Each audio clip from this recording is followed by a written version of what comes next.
ሰላም ለእናንተ ይሁን። እንደምናችሁ ውድ ቤተሰቦቼ፣ እግዚአብሔር የተመሰገነ ይሁን። እንግዲህ የጀመርነውን ይህ መንፈሳዊ ውጊያ ከጋሽ ዶክተር መለሰ ወጉ መጽሐፍ የጀመርነውን እንቀጥላለን ዛሬ ማለት ነው። እሺ ጸልየን እንጀምራለን። እግዚአብሔር አባታችን ሆይ በናዝሬቱ በጌታ በኢየሱስ ክርስቶስ ስም እዚህ ስላደረስከን እናመሰግንሃለን። መንፈስ ቅዱስ ሆይ በኢየሱስ ክርስቶስ ስም አስተምረን። ቀሪውን ሰዓት ጊዜ ሁሉ ለአንተ ሰጠን። በወደድከው ባከበርከው በልጅ በኢየሱስ ክርስቶስ ስም። እሺ እግዚአብሔር የተመሰገነ ይሁን። እንግዲህ ምዕራፍ 3ን ጌታ ቢፈቅድና ቢረዳን ዛሬ እንጨርሳለን።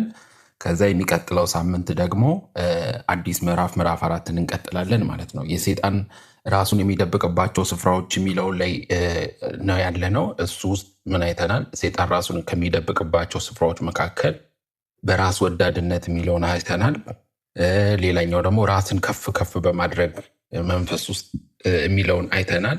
ጌታ ቢፈቅድና ቢረዳን ደግሞ ዛሬ በአሮጌው ስጋችንና የሚለው በአሮጌው ስጋችን ውስጥ እንዴት ነው የሚደበቅ እናያለን። በሌላኛው ደግሞ በሌሎች ሰዎች ውስጥ ደግሞ እንዴት እንደሚደበቅ እናይና መጨረሻ ላይ በሁኔታዎች ውስጥ ራሱ በአካባቢ በሁኔታዎች ውስጥ እንዴት እንደሚደበቅ የሚለውን እናያለን ማለት ነው። ክብር ለኢየሱስ ይሁን። ኢየሱስ ክርስቶስ ጌታ ነው።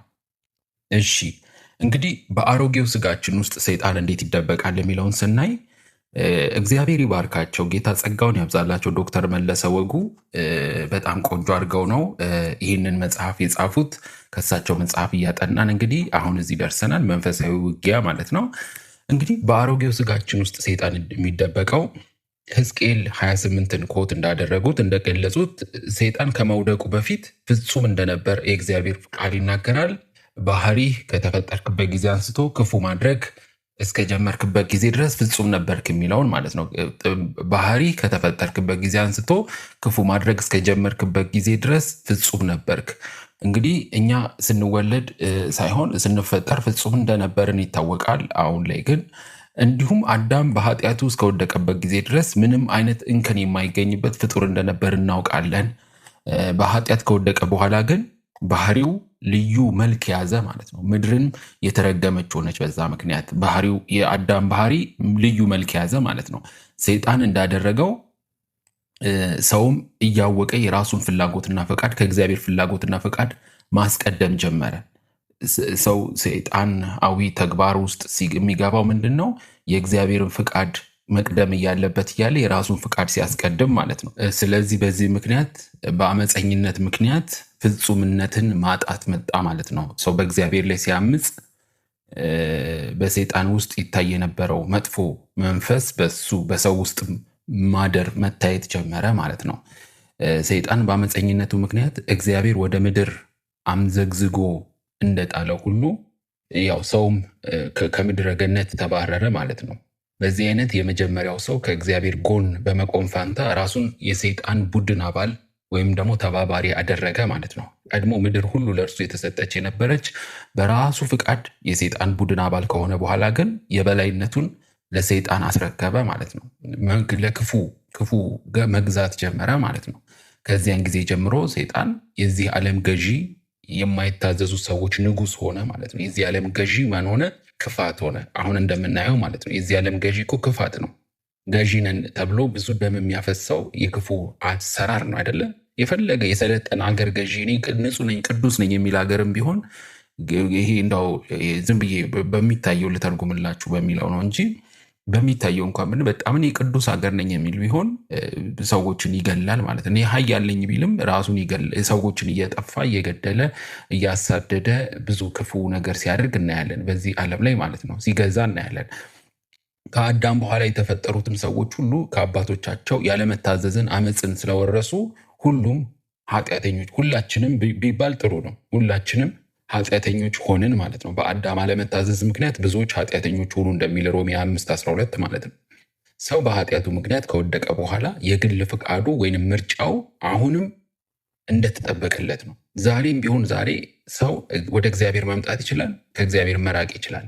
ኃጢአተኛም እንኳን ቢሆን ሰው ፍቃዱ በግድ ፍቃዱን ሙሉ ለሙሉ ሰይጣን አልገዛውም፣ አልተቆጣጠረውም። ሰይጣን ለሰው ሀሳብ ከማቅረብ በቀር ምን ጊዜም ቢሆን ገፍቶ ማለፍ አይችልም። የሰውን ህይወት መቆጣጠር እንዲሁም አስገድዶ የፈለገውን ማስፈጸም አይችልም። ሰው ራሱ ፈቅዶ ፈልጎ ካላደረገ ማለት ነው። ይሁን እንጂ ኃጢአተኛ የሆነው የሰው አሮጌው ተፈጥሮ ሰይጣን ወደ ሰው ፈቅዶ ጠጋ የሚልበትን በር ይከፍትለታል። ሰው የወደቀ ማንነት ፓርት አለ፣ የወደቀ ክፍል አለ አይደል? ከሰውነቱ ይሄ ለሰይጣን የመገዛት ባህሪ፣ አለመታዘዝ፣ እግዚአብሔርን እሺ አለማለት ባህሪው አለ አይደለ? በዛ ምክንያት ያችን ቀዳዳ ይጠቀማል። ዛሬም ቢሆን ሰይጣን ማለት ነው አለመታዘዝ የሚለውን የሰውነት ክፍል የሰው አለመታዘዝ ትዕቢተኝነትን ይጠቀማል። የሰውን ማለት ነው ማለት ያችን መንፈስ ቀዳዳ አግኝቷል፣ ክፍተት አግኝቷል ማለት ነው። ለዛ ነው አንዳንድ ሰዎች አይታቸዋል። አንዴ ኃጢአት ውስጥ መነካካት ሲጀምሩ ያ ነገር ይለምዱትና ወደ ባህሪያቸው ይቀየራል። ሳይድ ምናልባት በሰው ፊት እኮ ጨዋ መስለው ሊታዩ ይችላሉ። ነገር ግን ምንድነው ያቺ ነገር አንዴ የጀመሯት ነገር እየቀለለችባቸው ትመጣለች። ከዛ በኋላ ሙሉ ለሙሉ ህይወታቸውን ሲቆጣጠር ታያላችሁ።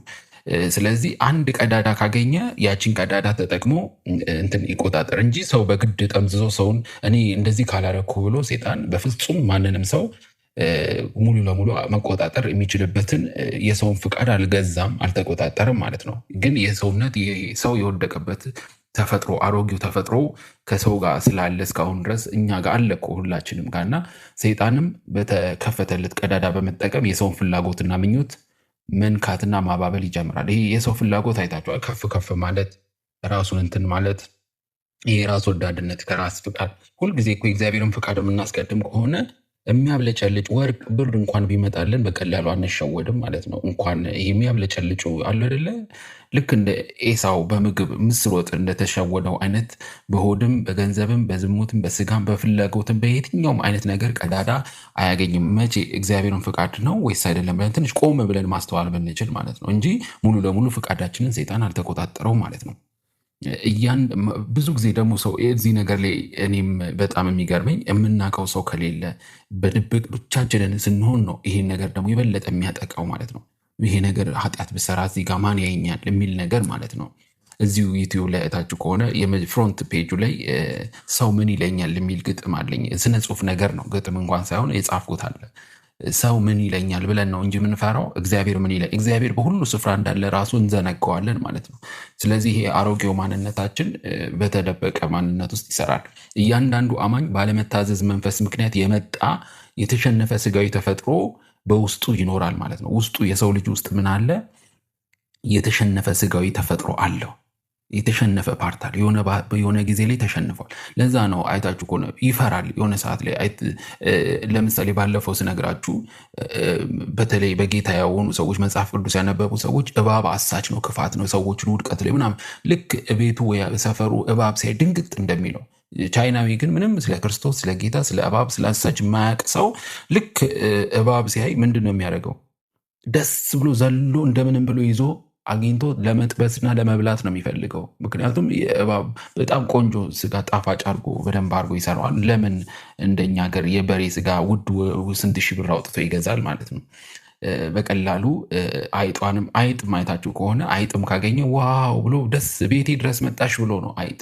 እኛ ግን ብዙ ጊዜ አይጥ፣ ነቀዝ፣ ተምች፣ ኩብኩባ፣ አንበጣ የሚላክብን ለእግዚአብሔር የሚሰጠውን ነገር አልሰጥ ያለ ሰው በየትም አድርጎ ያንን ነገር ሙሉ ለሙሉ ሰው የእግዚአብሔርንም ዕጣ የሌዋውያንን የእግዚአብሔር አገልጋዮችንም ድርሻ ሰው ለራሱ ብቻ በልቶ ጠግቦ ጠጥቶ ምንትን ማለት ይችላል። እስራኤላውያን ግን አውቀውታል። በተለይ በብሉይ ኪዳን የነበሩ በጣም በረከቱን አይተዋል።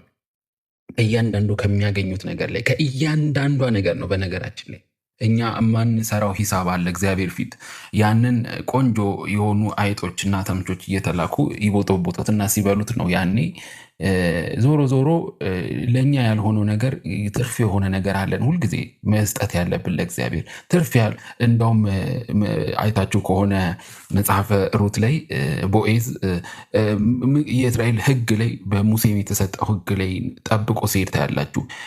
ሁሉንም ነገር እንትን አትበሉት፣ አትጨዱት ይላል። ለምን? ለድሆች መጥተው ቃርሚያ ይቃርሙ ይሰብስቡ፣ ለድሆች አስቡላቸው ይላል። ምክንያቱም መብቱ እኮ ነው እንዳለ ሰብስቦ 10% እኮ ለእግዚአብሔር ይሰጣል። በነገራችን ላይ ከ10% ከሚሰጠው በተጨማሪ ምን ያደርጋል? ድሃ የሚባል ደግሞ ያስባሉ። ኖርማሊ ይሄ አትስገብገብ፣ ሁሉንም ነገር ማለት በጣም ይሄ የመስገብገብ መንፈስ ምንድን ነው? ምንም ነገር ትራፊ ነገር እንዳይሆን ጥርቅ አድርጎ ለራስ ብቻ መውሰድ። በኋላ ድሆች ይመጣሉ። እንደውም እኛ ኦርቶዶክስ ሃይማኖት ላይ ደስ የሚል ነገር አለ። ምንድን ነው? ምግብ ሲበሉ ትሪ ላይ እንኳን ትራፊ እንጀራ ነገር ያስተርፋሉ። ለምንድን ነው? የሆነ በቃ የሚያነሳው ሰው ምናልባት ርቦት ሊሆን ይችላል፣ የሚያስተናግደው ሰው ወይ ደግሞ ውስጥ ገብቶ ደግሞ ያለ ሰዎች አሉ። እዛ የተረፈው ነገር ትንሽ ለቃቅመው በልተው የሆነ እንትን የሚሉ ዋሬቨር ብቻ እንደዛ የሚሆን እንደዛ፣ ወይ ደግሞ ለችግረኞች የተረፈው ተሰብስቦ ለድሆች ይሰጥ ይሆናል። ያንን ነገር እኛ አናየውም። ድሆች ግን ትራፊው በጣም ይጠቅማቸዋል፣ ደስ ይላቸዋል። ስለዚህ ከሚበሉት ከእያንዳንዱ ቆንጆ ቆንጆ ነገር ትሪ ላይ ሳህኑ ላይ አስተርፈው ይተዋሉ። በዚህ ዘመን ግን ሳይ እኔ ራሱ በጣም ይሄን ነገር ሁልጊዜ በልጅ አንድ ነገር እንትን ስንል ይሄ ማስተረፍ ለድሆች ይሄ የተወሰነ የእግዚአብሔር ክፍል የሚያስበው ተፈጥሯችን፣ ይሄ ስጋዊ ተፈጥሯችን የተሸነፈው እንትናችን ዛሬም ቢሆን እኛን ለመቆጣጠር ይፈልጋል ማለት ነው። ይሄ አሮጌው ተፈጥሯችን ማለት ነው።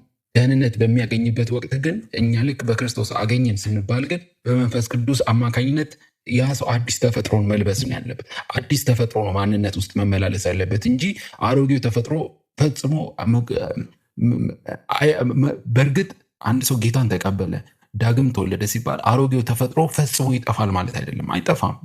ጌታን ተቀብለንም አማኝ ሆነንም ተብለን እኮ ይሄው እኔም እኮ እየተናገርኩ ያለሁት እኔ እኮ በጌታ አምኜ ዳግም ተወልጄ አዲስ ተፈጥሮ አለኝ ብዬ ነው እኮ ይህንን ነገር ይፈተነናል ለምናችሁ እኔም እናንተ ማለት ነው። ስለዚህ አሮጌው ተፈጥሮ ፍጹም መጥፋት ቢችል የክርስትና ህይወት ሁልጊዜ ቀላል ይሆንልን ነበር። በጣም ቀላል የሚሆነው የክርስትና ህይወታችን ይህ አሮጌው ተፈጥሯችን አሮጌው ማንነታችን ተወግዶልን ቢሆን ኖሮ ግን አልተወገደም። አለ አብሮን እኛ ጋር አለ። ይሄ ስጋ ለብሰን እስከተመላለስን ድረስ ማለት ነው። አማኝ በመንፈሳዊ ህይወቱ እያደገ የሚሄደው በሁለት ተፈጥሮዎቹ ማለትም በአሮጌውና በአዲሱ ተፈጥሮ መካከል ያለውን ግጭት እየተጋጠመ ማለት ነው። አሮጌ ተፈጥሮ ያው ለሰይጣን ለክፋት ያዘነበለ ራሱን ከፍ ከፍ ማድረግ የሚፈልግ ስግብግብ፣ ማይሰጥ፣ ማያካፍ ይህ ክፉ አይነት የሰይጣን ባህሪ ማለት ነው አሮጌው ተፈጥሮ እና አዲሱ ተፈጥሮ ሁለቱን አብረን ነው ይዘን ያለ ነው። በጌታ እንኳን በክርስቶስ ኢየሱስ አማኝ ነን ብንልም ማለት ነው። ሰይጣን ሁልጊዜ በእኛ ህይወት ውስጥ ስራውን ለማካሄድ እጁን የሚያስገባበት ቀዳዳ አለው። ስለዚህ አያችሁ ቀዳዳ አለው ማለት ነው። አሮጌው ተፈጥሯችን አሁንም አቋሙ ከማይታዘዙት ወገን እንደሆነ መዘንጋት የለብንም። እኛ ጋር ያለው አሁን አብሮን ያለው አሮጌው ተፈጥሯችን ከማይታዘዙት ወገን እንደሆነ መዘንጋት የለብንም። የማይታዘዝ የሆነ አሮጌ ተፈጥሮ ከኛ ጋር አለ ማለት ነው። አሁንም አዲስ ፍጥረት ነን ብንልም ማለት ነው። መጽሐፍ ቅዱሳችን ስለ አሮጌው ተፈጥሯችን ሲጽፍ እንደዚህ ይላል። እኛ ሁላችን በእነሱ መካከል የስጋችንን ፍቃድና የአእምሯችንን ሐሳብ እየተከተልን ከዚህ በፊት በስጋችን ምኞት እንኖር ነበረ፣ እንደ ሌሎቹም በተፈጥሯችን በእግዚአብሔር ቁጣ ስር ነበርን ይላል ኤፌሶን 2:3። ምንድን ያለው? ልድገምላችሁ። እኛ ሁላችንም በእነሱ መካከል የስጋችንን ፍቃድና የአእምሯችንን ሐሳብ እየተከተልን ነው የሚለው። ምንድን ያለው? የስጋችንን ፍቃድ የአእምሯችንን ሐሳብ እየተከተልን፣ የስጋ ፍቃድና የአእምሮ ሐሳብ እየተከተልን ከዚህ በፊት በስጋችን ምኞት እንኖር ነበር። በመንፈስ ምኞት የእግዚአብሔር ምኞት አይደለም እንኖረው፣ በስጋችን ምኞት እንኖር ነበር፣ እንደ ሌሎቹ በተፈጥሯችን በእግዚአብሔር ቁጣ ስር ነበርን። ይሄ ሰው የሚለው በፊት በጣም ሃይማኖተኛ፣ ለሃይማኖቱ የሚቆረቆር መናፍቃንን የሚያሳድድ የነበረ ሰው ነው። ስለዚህ ያኔ ለሃይማኖቱ ሲቆረቆር እየኖረ የመሰለው ለእግዚአብሔር ነበር እንጂ የስጋውን ፍቃድና የአእምሮውን ሐሳብ ነበር የሚያደርገው። በስጋው ምኞት ነበር የሚመላለሰው ማለት ነው። የስጋ ምኞት። አንዳንድ ሰው እኮ ለሃይማኖቱ ይቆረቆራል። ሰውን በጣም እየተሳደበ እየተቆጣ እያሳደደ እያሰረ እየገደለም ሊሆን ይችላል እያደረገ ያለው ያንን ነገሩን ማለት ነው። ነገር ግን ያ ሰው ምን አይነት ውስጥ ነው? በእግዚአብሔር ቁጣ ስር ነው ያለው ማለት ነው። አያችሁ። ምክንያቱም ይሄ ተፈጥሮ የፈለገ ሃይማኖተኛም ሰው ቢሆን ይሄ አሮጌው የስጋ ፍቃድና የአእምሮ ሐሳብ በስጋ ምኞት የመኖር ነገር በእግዚአብሔር ቁጣ ስር የሚያስኖር ህይወት ማለት ነው ሊኖር ይችላል ማለት ነው። ስለዚህ ሰይጣን ሊዳስሰውና እንዲሁም እሳቱን ሊጭር የሚችል ነገር በውስጣችን አለ። ይሄ አሮጌው ተፈጥሮ ማለት ነው። ልክ እሳት ትንሽ የክብሪት ቢያገኝ ጫር ብሎ እንደ ነዳጅ በሉት ከፈለጋችሁ፣ ከባድ የሆነ ይሄ ስሜትም ሊሆን ይችላል ምናምን። ልክ ሊዳስሰው ሰይጣን ትንሽ የነካ ሊያደርገው ወይ ደግሞ እንደ እሳት ክብሪት ሊጭረው የሚፈልግ ነገር አለ። ለዛ ነው ውጊያችን ቀላል አይደለም፣ በጣም ነቅተን ልንጠብቅ ይገባል የምንለው። ይህ ሁኔታ አስገርመውን ማለት ነው የአሮጌው ስጋችን ከክርስቶስ ጋር በመስቀሉ ተሰቅሎ የለም እንዴ ወይ ብለን መጠየቃችን አይቀርም። እንዴ እኔ አሁን በጌታ ስሆን አሮጌው ስጋዬ ከክርስቶስ ጋር በመስቀሉ ላይ ተሰቅሎ የለም ወይ ልንል እንችላለን ማለት ነው። የሚያስደንቀው ነገር ማለት ነው ከዚህ በፊት የሰማናቸው ማናኛውም አይነት መጥፎ ቀልዶችም ወሬዎችም እንዲሁም ወደ አእምሯችን የመጡ መጥፎ ሀሳቦች፣ ሁኔታዎች፣ የተለያዩ የሚገጥሙን ነገሮች አሉ አይደለ? ወቅታዊ ያልሆኑትን ነገሮች ከምናጠራቀምበት የአእምሮ ክፍላችን የተቀመጠ ይሄ የአእምሮ ክፍላችን ነገሮችን የማስቀመጥ ነገር። ለዛ ነው ከምትሰሙት ተጠበቁ፣ ከምታዩት ተጠበቁ የምንባለው። የምናየውና የምንሰማው ነገር ወደ አእምሯችን ሲገባ አእምሯችን በቀላሉ ነገሩን ለማጥፋት ሳይሆን ያስቀምጠዋል፣ ልክ እንደ ሜሞሪ ማለት ነው። እንዲሁም ከዚህ በፊት በህይወታችን ተቀብለን ስፍራ የሰጠናቸው ቅናት፣ ምቀኝነት፣ የፍትወት ሁሉ እነዚህ ውስጥ ይሄ አእምሯችን ውስጥ የተጠራቀሙ የሆነ ክፍሎች ይኖራል ማለት ነው። ይሄ አሮጌው ማንነት ውስጥ ማለት ነው። አጋጣሚ ሲያገኝ ነው የሚወጣው እንጂ ዝም ብሎ እንትን አይልም። እና በመንፈሳዊ ህይወታቸው እጅግ ብርቱ ናቸው ተብለው የሚገመቱ አማኞች እንኳን ማለት ነው ያለማቋረጥ መጥፎ ትዝታዎችና ሀሳቦች ወደ አእምሯቸው እንደሚመጡ መስክረዋል። በአደባባይ መድረክ ላይ ቆመው ባይዘው በጣም ኃይለኛ የተባሉ አገልጋዮች፣ በነገራችን ላይ በጣም ጎበዝ የተባሉ የምታደንቋቸው ይህማ ስህተት የለበት የምትሏቸው ሰዎች አገልጋዮች በራሳቸው ያለማቋረጥ እነዚህ ውጊያዎች በአእምሯቸው በሀሳባቸው ላይ አለ እንጂ ምንም ከህሊናቸው ሙሉ ለሙሉ የሆነ ወደ አእምሯቸው የሚመጣ ምንም አይነት ውጊያ የለም ማለት አይደለም። ሰይጣን እያንዳንዷን ሀሳብ በሚገባ ይጠቀምበታል። ውስጣችን የተጠራቀመ መንገድ ላይ እኮ ስትሄዱ ሊሆን ይችላል በፊት ለፊታችሁ የሆነ አለባበሷ ወይ አለባበስ ንግግሩ ወይ እያንዳንዱ በተለያየ አቅጣጫ አሁንማ መንገድ ላይ መውጣት አይጠበቅብንም። ስልካችን ውስጥ ይመጣልናል በፌስቡክ በሶሻል ሚዲያ በቃ በዩቱብን በተለያየ በምትጠቀሙት ነገር እና ወደ አእምሯችን ቶሎ ለማስገባት ይሞክራል ማለት ነው። ሰይጣን እያንዳንዷን ቀዳዳ መጠቀም ይፈልጋል። የፈለገት ጎበዝ አገልጋይ ብትሆኑ ማለት ነው። ስለዚህ እንደ ጭስ በኖ ወይንም እንዳልነበረ ሆኖ የሚጠፋ ሀሳብ የለም ውስጣችን። አንዴ ከገባ በኋላ ያ ሀሳብ አእምሯችን ውስጥ መቀመጥ ባህሪ ያለው በአእምሯችን አስበናቸው ያለፉት መጥፎ ሀሳቦች ሁሉ ከላይ በገለጽ ነው የአእምሯችን ክፍል ውስጥ ተጠራቅመው ይቀመጣሉ። ይሄ አለ አሮጌ ማንነት ውስጥ የመጠቀም ቁጭ ማለት ባህሪ ያላቸው። ለዛ ነው አሁንም ደግሜ የምላቸው የምትሰሙትን የምታዩት ተጠበቁ የሚባለው። ሰይጣን ወደዚህ በቀላሉ ለመድረስ ችሎታ ስላለው ወደዚህኛው ክፍል ማለት ነው አሮጌው ማንነታችን ማለት ነው በእነሱ በጣም የመጠቀም ፍላጎትና የመጠቀም ደግሞ አቅሙን ሊጠቀም ይፈልጋል ሁል ጊዜ። ሌላው ቀርቶ ማለት ነው ተንበርክከን በመጸሎት ላይ ባለንበት ጊዜ እንኳን እነዚህ ሀሳቦች ወደ አእምሯችን ብቅ እያሉ እንደሚያስቸግሩን ሁላችንም በህይወታችን ተለማምደን አይተነዋል። እስቲ ተንበርክካችሁ ስትጸልዩ አእምሯችሁ አንዳንድ ወደ አእምሯችሁ የሚመጣ አንዳንድ ክፉ ሀሳቦች የሉም? በጸሎት ላይ ባለንበት ጊዜ እንኳን ሀሳቦች ወደ አእምሯችሁ ብቅ የሚሉ ነገሮች የሉ? ስለዚህ ሰይጣን ያንን መጠቀም ያልቻለው በክርስቶስ ህይወት ውስጥ ብቻ ነው። በክርስቶስ ህይወት ስንኖር በመንፈስ ስንመላለስ ማለት ነው። ክርስቶስ በእርግጥ ኃጢአት የለበትም እንጂ ፍጹም ሰው በመሆኑ ሰይጣን በእጁ ቀዳዳ አላገኘበትም። ይሁን እንጂ ኢየሱስ በሁሉም አቅጣጫ ልክ እንደ ሰው ተፈትኖ ኃጢአት ግን ፈጽሞ አልሰራም። በእኛና በእሱ መካከል ካለው ልዩነት አንደኛው ነገር አንዱ ኢየሱስ ክርስቶስ ፍጹም ሰው በመሆኑ ነው ማለት ነው። ምንም አይነት ነገር ወደዛ ወደ ሀሳቡ የሚመጡትን ውጊያዎች ሁሉ በቃልም በምንም አሸንፎ ድል አድርጎ ያለ ፍጹም አምላክ ነው፣ ፍጹም ሰው ነው ማለት ነው። አሁን ቀጥሎ ደግሞ የምናየው ሰይጣን ራሱን በሰዎች ውስጥ ሸፍኖ ያቀርባል። ራሱን ማለት በሰዎች በምናውቃቸው በቅርብ ባሉ ሰዎች በስጋ በትዳር አጋርም ቢሆን ኢዮብን እኮ በሚስቱ ነው እንትን ያለው እና ሰይጣን ወደ እኛ ለመድረስ ብዙ ጊዜ በሰዎች የሚጠቀምበት ጊዜ አለ ማለት ነው። ኢየሱስ ወደ ኢየሩሳሌም ሄዶ መከራ እንደሚደርስበት ሲናገር ጴጥሮስ ምን አለ? ይህ በአንተ ላይ አይድረስብህ ሲል በጴጥሮስ ውስጥ ሰይጣን ለመጠቀም እንደፈለገ ኢየሱስ በግልጽ አወቀ፣ በጴጥሮስ አንደበት ማለት ነው። ለዚያ ነው ኢየሱስ ክርስቶስ አንተ ሰይጣን ወዲያ ሂድ ያለው ማለት ነው። ሰይጣን ከክርስቶስ ጋር የሚኖረንን የተቀራረበ ህይወት ለማጨናገፍ ሁልጊዜ ቅርባችን በሆኑ ሰዎች ከመሆኑም በላይ የምንወዳቸውን ሰዎች ይጠቀምባቸዋል። በጣም የምንወዳቸው የምናከብራቸው የሚባሉ ሰዎችን ሰይጣን ሊጠቀምባቸው ይችላል ማለት ነው። እንግዲህ ጴጥሮስ ቀዳሚ ከሐዋርያት መካከል ቀድሞ ለክርስቶስ የሚቆረቆር የሚወድ ወዳጁ የነበረ ሰው ነው። ግን የምንወዳቸውን ሰዎች ሰይጣን በጣም ለማጨናገፍ ህይወታችንን ሁልጊዜ ቅርባችን በሆኑ ሰዎች ሊጠቀም ይችላል። አንድ ጊዜ ትዝ ይለኛል የዛሬ 10 ዓመት 9 ዓመት 10 ዓመት 9 ዓመት አካባቢ አንድ ጊዜ የሆነ ቦታ ወንጌል መስራት የማይቻልበት ስፍራ ነበርና ከዛ አንድ ሰው ወንጌል ስሰራ አንድ ፌዴራል ፖሊሶች መጡ። ኖርማሊ አላየኋቸውም፣ አንዱን ስንት ቁጥራቸውን አላየውም። እና መጥተው አውጡት ከቸርች ውስጥ እዚህ ጋር እንደዚህ እያለ ድምፅ ማሰማት አይቻልም፣ እዚህ አካባቢ እንደዚህ ክልክል እንደሆነ እያወቀ ጥሩት ያን ሰው አሉት ማለት ነው። የቤተክርስቲያን ሽማግሌውን ማለት ነው። ከዛ በኋላ እባካችሁ ተንበርክኮ በጣም ስለ እኔ በጣም ግድ እንደዚህ የነሱ አይደል እንነግረዋለን፣ እባካችሁ እኔ አላወቅኩኝም። በኋላ ላይ ሲነግሩኝ እንትና ቤተክርስቲያን ሽማግሌ ለአንተ እኮ ብሎ እዛ ፌዴራሎቹ እንዳይመቱ እንዳይደበድቡ አስወጡት ብለው ምናምን በጣም ለአንተ ብሎ ተቆረቆረ ሲሉኝ፣ እንዲ ለምንድነው በረከቴን የሚጋፋው? እነሱ ቢደበድቡኝ እኮ ለእኔ ክብር ነበረ የሚል መልስ ለራሴ መመለስ የራሱ ይገርመኛል። ለምን አሳልፎ አይሰጠኝም ነበረ? ለምንድን ነው የተቆረቆረው? ልክ ኢየሱስ ክርስቶስ እኮ ተላልፌ እሰጣለሁ ሲል ጴጥሮስ እኮ አንተም አይድረስብህ እንዳለው ማለት ነው። ያ ነገር ወደ ልቤ መጣና ለምንድን ነው እንዲያደረግከው አልኩትኝ። ምን አለ ምን ችግር አለ?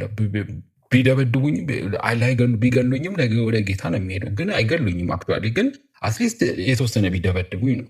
እና ለምንድን ነው የኔን በረከት የምትከላከልብኝ ብዬ ያልኩት ነገር ለራሴ እስከዛሬ ይገርመኛል። እና ያን አይነት እምነት ዛሬም በኢየሱስ ስም ይጨምርልኝ፣ ለሁላችንም ይጨምርልን። በእውነት ይሄ መከራን አለመፍራት፣ የሆነ ነገርን አለመፍራት። አንዳንድ ሰዎች እናንተ ከመከራችሁ ሊያስተጓጉሏችሁ በመሀል ሲገቡ ምንም እኮ መከራ እኮ የማያልፍ መከራ የለም። በነገራችን ላይ ኢየሱስ ክርስቶስ ጌታ ነው።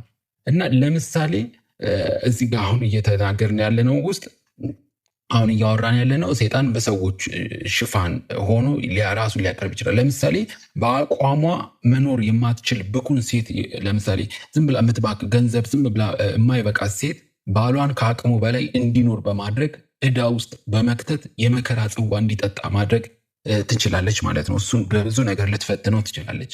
ምክንያቱም እሷ ለቅንጦቷ ለራሷ ምቾትና እንትን ስትል እሱ እሷን ለማስደሰት ሲል ብዙ ዕዳ ውስጥ ሁሉ ሊገባ ይችላል ማለት ነው። ለምሳሌ ሰርግ ላይ እኔ በቃ የምፈልገው እንዲህ ነው ትላለች። ያልሆነ ዕዳ ውስጥ ይገባል። ያንን ዕዳ ስንት ዓመት ማለት በብዙ ነገር ሊፈተን ይችላል። በሚወደው ሰው ማለት አስቡት እኮ አንዳንድ ሰው እኮ አንዳንድ ሚስቶች አሉ። እኛ እስቲ ለድሆች ለስንት ከድሆች ጋር ሄደን እያከበርን እናክብር። ይሄ ኤክስትሪም ኬዝ ነው። በጣም በጣም እንዳው ቅዱስ ከሆነች ነው ማለት ግን አንዳንድ ግን ለእኔ ምቾት ለእኔ ክብር ይህን አይነት መኪና ካልሆነ ይህን አይነት ልብስ ይህን አይነት ሆቴል ካልሆነ ብለው በጣም ቅንጦት ውስጥ ሆነው ይሄ ደግሞ በጣም እንደዚህ ሊፈተን ይችላል አንድ ባል ማለት ነው። እንዲሁም ልጆች ለወላጆቻቸው የልብ ስብራትም ሊሆኑ ይችላሉ። ያ ደግሞ ትልቁ ራሱን የቻለ አንድ ፈተና ነው ማለት ነው። ሌላኛው ደግሞ የሚቆረቆሩልንና የሚወዱን ወላጆቻችን ራሱ እንኳን ለእኛ ያሰቡልን መስሏቸው ለክርስቶስ የሰጠነውን ሕይወታችንን ፍሬ እንዳናፈራበት በመንገዳችን ላይ ሊቆሙብን ይችላሉ ማለት ነው። አንተ የምን ጸሎት ነው? የምን ክርስትና? ኧረ እባክህ ሰው እንደሆኑ ለምን አትሆኑ? አርፈህ ለምን እንደዚህ አታደርግም? ብለው ከፍሬያማ ሕይወታችን ሊያስተጓጉሉን ይችላሉ። ለእኛ ያሰቡልን መስሏቸው ማለት ነው። የሰይጣን ዓላማ የእግዚአብሔርን ፍቃድ በሕይወታችን እንዳይፈጸም ለማድረግ ስለሆነ ይህንን አውቀን በመንገዳችን ላይ በሚኖራቸው ልዩ ልዩ እንቅፋቶች ተሰናክለን እንዳንወድቅ መጠንቀቅ አለብን። ምንድን ያልኩት የሰይጣን ዓላማ የእግዚአብሔርን ፍቃድ በሕይወታችን እንዳይፈጸም በእኛ ሕይወት እንዳይፈጸም ለማድረግ ስለሆነ ይህንን አውቀን በመንገዳችን ላይ በሚኖረን ልዩ ልዩ እንቅፋቶች ተሰናክለን እንዳንወድቅ መጠንቀቅ አለብን። አንዳንድ ሰው እኔ ጌታን ወይኔ ብሎ የሚያዝኑላችሁ ሰዎች አሉ። እናንተ የጌታንን ስትሉ ማለት ነው የጌታ ሰው መሆን በቃ የሆነ እንደ ድሃ እንደተቸገረ በቃ እንደሚጎዳ እንደምናምን አድርገው እንዲህ በጣም እኔ ይሄ ነገር በጣም የሚያስቆጣኝ መንፈስ ነው። በጣም ብዙ ጊዜ መንፈሴ በጣም የሚቆጣው ነገር አንድ ጊዜ ኢየሱስ ክርስቶስ ላይ እንደዛ እንዳሉት ማለት ነው። ኢየሱስ ክርስቶስ እናቶች መጡና መስቀል ተሸክሞ ሲሄድ ከጀርባው እየተገረፈ መስቀል እያለቀሱለት አይዞህ ሲሉት ማለት አይዟችሁ ለእናንተ አይነት ነገር ተናገራቸው። ለልጆቻቸው አልቅሱ፣ ለራሳቸው አልቅሱ አላቸው። ምክንያቱም ልጆቻቸው ቀጥሎ ያለው መከራ አልገባቸውም፣ አላወቁም። ይኸው 2000 ዓመት እኮ ተበትነው በዓለም ላይ ነው ተሰደው አሁን ገና ነው በአገራቸው እንኳን ተመስርታ ይቆሙት። እናቶቹ ያለቀሱት ለኢየሱስ። ማልቀስ ያለባችሁ ለራሳችሁ አልቅሱ አላቸው። ማለት አንዳንድ ሰው ሲያለቅስ ይሄ የአዞ እንባ ይሄ ገብቶት አይደለም ተረድቶ አይደለም ያለቅስላችሁ። እናንተ ወንጌል እንኳን ልስራ ስትሉ መንገድ ላይ ምናምን ይልላቸዋል። ራሱ እኮ መስራት ያለበት ያ ሰው ራሱ እኮ መሆን ስላልቻለ እናንተን ሰይጣን በዛ ሰው አንደበት ልክ በጴጥሮስ እንደተጠቀመው በዛ ሰው አንደበት ሰይጣን ሲጠቀም እኔ በተደጋጋሚ በእኔ ህይወት አይቻለሁ። ሰዎች ምናምን ሲሉ በኢየሱስ ስም እኔ በጣም መንፈሴ ሲቆጣ በራሳቸው ልጆች በራሳቸው ላይ ባለቀሱ፣ ለራሳቸው ህይወት ባለቀሱ። ስንት ሰው እኮ በገንዘብ ውጥረት ውስጥ በገንዘብ ፍቅር ጠዋት ከሌሊት እኮ ስለ ገንዘብ የሚያስብ ሰው አለ። የሆነች ሰዓት ግን ለጌታ እባክህ የተያዘብኝን ብር ልቀቅልኝ ከማለት በስተቀር መንበርከክ ለወንጌል አገልግሎት እኮ ህይወቱን የሚሰጥ እኮ የለም በዚህ ዘመን። ግን እንደዛ መሆን ስላቃታቸው ሰይጣን በእነሱ አንደበት እንዲጠቀምና ኢየሱስ ክርስቶስ ሊሰቀል ያለውን ኢየሱስ ክርስቶስ ልክ እንደ ጴጥሮስ እንደተከላከለው ሊከላከሉባችሁ የሚፈልጉ ሰዎች ሊገጥሟችሁ ይችላልና የሚሉላችሁ ሰዎች ላይ አይዞሽ የሚሏችሁ ሰዎች በተለይ ለወንጌል ቆርጣችሁ ስትነሱ እነዛ መከራ አንደኛው ሰይጣን የሚጠቀምባቸው ሰዎች እንደሆኑ መጽሐፍ ቅዱሳችን ያሳየናል። የመጨረሻው ዛሬ የምናየው ጌታ ይረድቶናል እስካሁን ድረስ የምናየው ሰይጣን በልዩ ልዩ ሁኔታዎች ውስጥ ራሱን ይሸፍናል የሚለው ነው። ሰይጣን አንዳንድ በጎ ያልሆኑ ሁኔታዎች ወደ ሰው ህይወት ማምጣት ይችላል። በጎ ያልሆኑ ነገሮችን ወደ ሰው ህይወት ማምጣት ይችላል። ለምሳሌ የጎርፍ መጥለቅለቅ፣ የእሳት ቃጠሎ፣ ረሃብ፣ ቸነፈር እንዲሁም ልዩ ልዩ አደጋዎችን ማምጣትና መቀስቀስ ይችላል።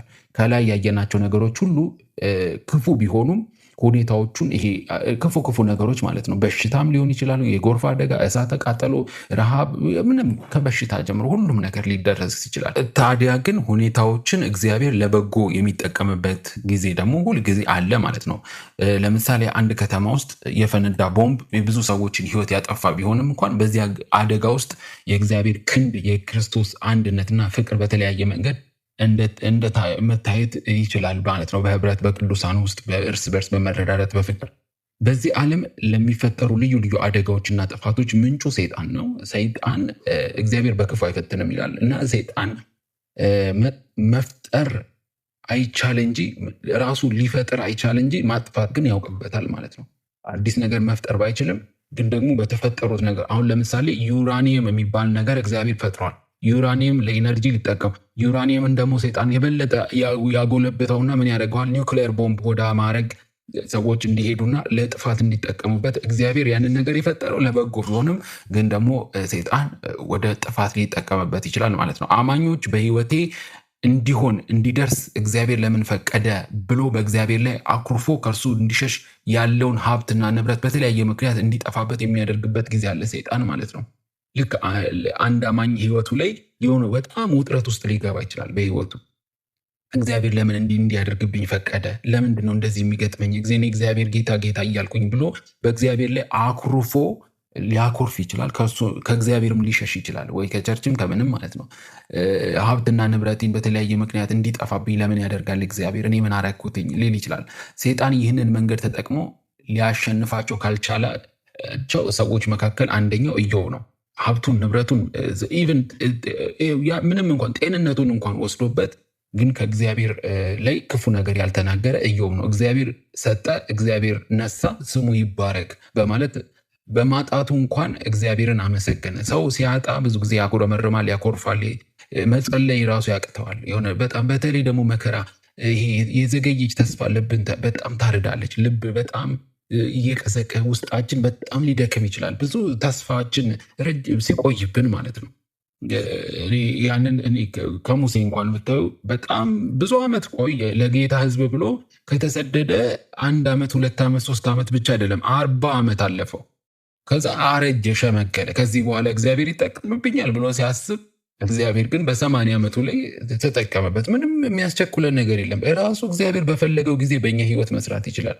መጣደፍ ማስቸኮል አንችልም። እግዚአብሔር ብስለት መድረስ ያለብን ከፍታ ላይ እውቀት ላይ መረዳት ላይ ትሁት እስክንሆን ድረስ በቃ በጣም እኔ አንዳንዴ እግዚአብሔር እንዳልቸኩል የሚያደርገኝ ነገር አንዳንድ አገልግሎት ጀምሬ ባይሳካልኝ የሆነ ነገር ቢሆን ያልተሳካ ቢሆን ብስለት የጎደለኝ ነገር አለ ማለት ነው። እግዚአብሔር ሊያበስለኝ የፈለገ ነገር አለ ማለት ነው። የሆነ ነገር አልተሳካም ማለት ወድቄ በቃ በእኔ እግዚአብሔር አይጠቀምም ማለት ሳይሆን ሙሴ እኮ ሞክሯል። መጀመሪያ ላይ ህዝቡን ሊያገለግል ሞክሯል እኮ። ነገር ግን ምን አደረገ? በጉልበት መጠቀም ጀመረ። እግዚአብሔር ጉልበት አልፈልግም አለው። ስለዚህ ጉልበቱ ምቅጥ ብሎ እስኪያልቅ ድረስ አቆየው ማለት ነው። ቢቆይም እግዚአብሔር እኔ አሁን ተስፋ ማድረግበት ሁልጊዜ በእግዚአብሔር ደስ የሚለኝ ምንድን ነው? እኔ በእሱ እስካለሁ እኔ እሱ ራሴን ለእሱ እስካስገዛውለት ድረስ እሱ በወደደውና በፈለገው ጊዜ በእኔ ህይወት መጠቀም ይችላል። እንደወደደ አድርጎ አልቸኩልም። እኔ በጣም አንድ ወዳጆች አሉ ማቃቸው የቅርብ እንትን